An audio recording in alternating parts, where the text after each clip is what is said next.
మనకన్నిటికంటే ముఖ్యమైన కమిటీ వచ్చేసి drafting committee. మీకు ఈ డ్రాఫ్టింగ్ కమిటీ వీటి డీటెయిల్స్ ఎక్కడన్నా ఏ బుక్లోనన్నా దొరుకుతాయి. డ్రాఫ్టింగ్ కమిటీ మెంబర్స్ ఎవరుండే, చైర్పర్సన్ అయితే డాక్టర్ బిఆర్ అంబేద్కర్, కానీ మెంబర్ ఎవరుండే అన్నది చూసుకోవాలి. Drafting committee 7 member committee. Drafting committee ఎందుకు ముఖ్యమైన కమిటీ అంటే కాన్స్టిట్యూషన్ మొత్తం రాసే బాధ్యత డ్రాఫ్టింగ్ కమిటీకి ఉండే.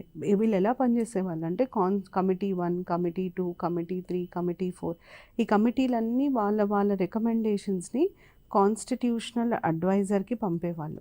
ఈ కాన్స్టిట్యూషనల్ అడ్వైజర్ ఈ రికమెండేషన్స్ని మళ్ళీ ఆయన చదివి వారికి అనిపించిన మార్పులు చేర్పులు ప్రతిపాదిస్తూ దీన్ని డ్రాఫ్టింగ్ కమిటీకి పంపించేవాళ్ళు.